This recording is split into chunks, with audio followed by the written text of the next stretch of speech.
What if the only thing keeping you from peace is the tightness of your own grip? Most of us learn to hold on, first for safety, then for certainty, and finally just out of habit.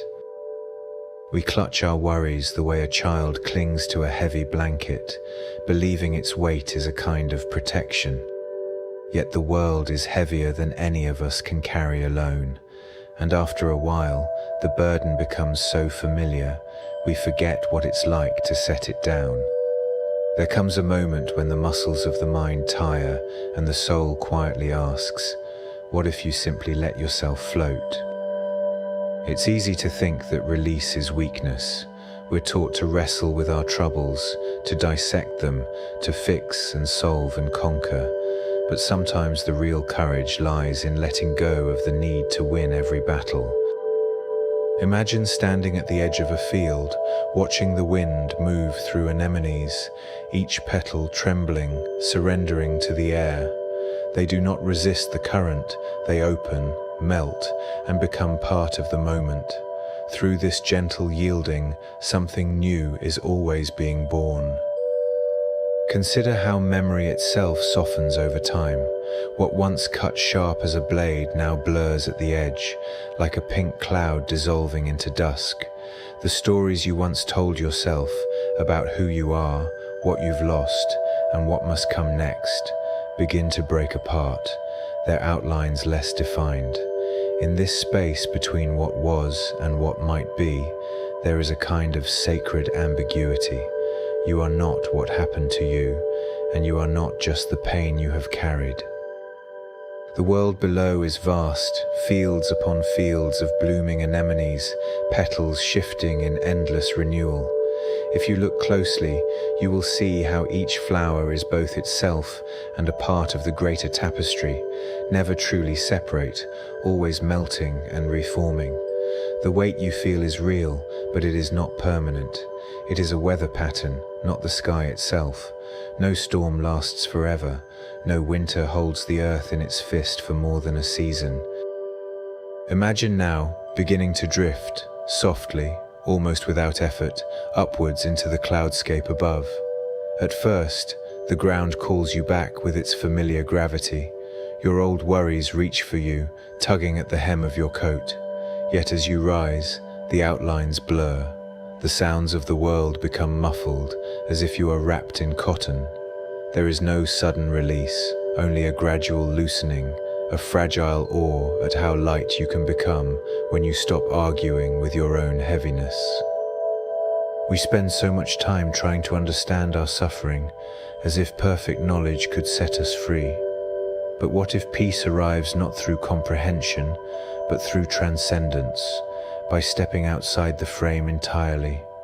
The clouds are not a destination, but a threshold. They are the space where burdens lose their shape, where grief becomes mist and longing becomes rain. Here, identity itself is suspended, neither lost nor fully held, only gently floating. The ancient mystics spoke of a cloud of unknowing, a place where the mind surrenders its need for answers and simply abides. In this cloud, the boundaries dissolve. The self is no longer a fortress, but a field. The more you try to grasp the fog, the more it slips through your fingers. Letting go is not defeat, but a return to the truth that you were never meant to carry it all. Can you remember the last time you truly exhaled? Not just the breath that leaves your lungs, but the deeper release, the moment your insides stopped bracing for impact. Most of us live as if the next blow is always coming, our bodies tense, our hearts guarded. But what if, just for now, you allowed yourself to rest in the soft underside of the sky? To drift is not to escape. It is to see the world from above, to witness how small your sorrows look when set against the enormity of everything else. Perspective is not indifference. Like an artist stepping back from the canvas, you see the broader strokes, the patterns that were invisible up close. The problems remain, but they no longer fill the screen. You realize you are part of something vaster, more mysterious, and less personal than you once believed. We often ask, how can I let go if I haven't found closure? But closure is not always necessary for peace. The anemones do not demand to understand the wind before they sway. The clouds do not need to know the shape of the earth below to float freely. Sometimes the act of release is itself the answer, the doorway through which new meaning enters. There is tenderness in surrender. It is not the collapse of the will, but the softening of the edges that kept you isolated. When you stop fighting your own exhaustion, you make room for something gentle to move through you. This is the fragile awe that follows a long, hard cry, a sense of being emptied out, yet quietly held. Today, try sitting somewhere comfortable, closing your eyes, and imagining your burdens as petals dissolving into mist. With each breath, picture them drifting upwards, losing their sharpness, becoming part of the cloud. Notice if your chest feels a little lighter, your body a little less clenched. Even a few seconds of this practice can begin to change the weather inside you. The need to understand every contour of your loss is a heavy chain. It keeps you anchored to the past, to the story of how things should have been. But memory is a living thing. It shifts, reforms, and melts like the clouds. If you allow it, your sorrow can become something softer, no longer a stone, but a current in the river, moving you forward without demanding a destination. The sky is not empty, but full of possibility. To float above the world is to remember that life is made of more than pain. There are pink clouds, there are endless fields of renewal. There is the hush of a self no longer straining to hold itself together. This is not abandonment of responsibility, but a recalibration of what truly matters. What happens when you stop trying to solve everything at once? The mind resists this question, fearing irrelevance or chaos. But often, the world is not waiting for you to fix it. It is waiting for you to witness it, to be present with what is, without resistance. In this act of presence, meaning begins to dissolve and reform, shifting into new shapes like light through water. The gentle release is a skill, not a single act. It asks you to notice when you are gripping too tightly, to pause and inquire, is this mine to carry right now? Like a climber easing their hold on a ledge, you learn to trust the support beneath you, the ground, the air, the unseen hands that catch you when you fall. Each letting go is a rehearsal for the ultimate surrender, returning, one day, to the sky itself. Fragility is not a flaw. It is the translucence that lets the light through. The awe you feel in moments of release is not weakness, but a sign that you are alive to the mystery. There is something holy in the act of exhaling after a long burden. It is the soul's way of saying, I am still here and I am still open. When you drift above the fields of the world, your vision changes. Troubles become patterns. Pain becomes part of a larger, more complex beauty.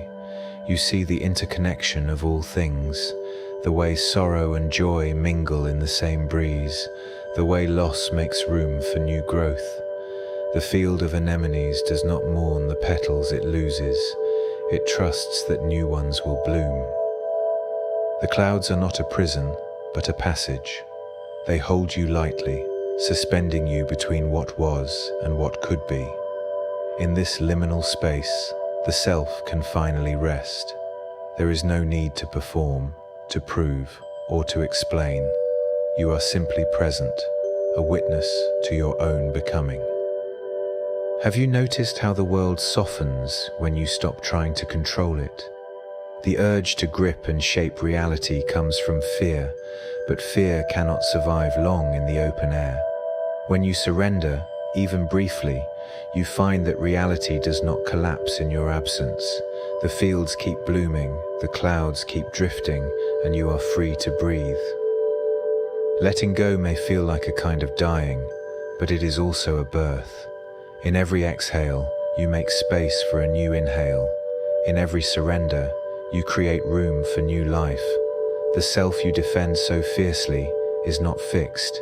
It is always in motion, always dissolving and reforming, like the clouds and the flowers below. Today, as you move through your day, notice where your body tenses, shoulders, jaw, hands. When you find a knot, pause and take a slow breath. Imagine that tension melting into the air, becoming part of the space around you. You do not have to hold everything together. Some things are meant to drift. There is wisdom in the in-between. The liminal cloud is neither here nor there, neither burdened nor free, neither past nor future. It is the place where possibility lives, where the self can experiment with being light. In this space, you realize that your identity is not a fixed sculpture, but a shifting mist, beautiful, impermanent, and open to change. The journey upward is not always smooth. Old fears cling to you like wet fabric, and the pull of gravity is strong. But with each breath, you rise a little higher. The colors around you deepen. The world below becomes a patchwork of memory and hope. You are moving not away from your life, but towards a wider view of it. Peace, in the end, is not found at the summit of understanding, but in the quiet suspension above the fray. It is the knowledge that you are allowed to let go, even if only for a moment. You do not need to solve every problem, nor do you need to hold every sorrow. Some things are meant to dissolve, to be carried away on the wind. The field of anemones is always blooming, always renewing itself. Your pain, too, can become part of something larger, something softer. When you allow yourself to float, you join the endless cycle of release and return, of softening and reforming. You become part of the sky. What would it be like to live with this gentle awe every day, to meet each moment with a quiet exhale, a willingness to loosen your grip, a trust that you are held even as you drift? It is not an easy practice, but it is a worthy one. The world is heavy, but you do not have to carry it all. As you sit in this moment, watching the clouds, feeling the air, noticing the blossoming field within, remember that release is not a loss. It is a return to the soft underside of the sky, where meaning is always dissolving and reforming, and where you are always, quietly, enough. Thank you for watching and for walking this path alongside me. If you'd like to support the channel, please like and subscribe. For high-resolution art, music, and full transcripts, consider joining me on Patreon. Until then, carry these reflections gently with you, and I hope to see you again in the next video.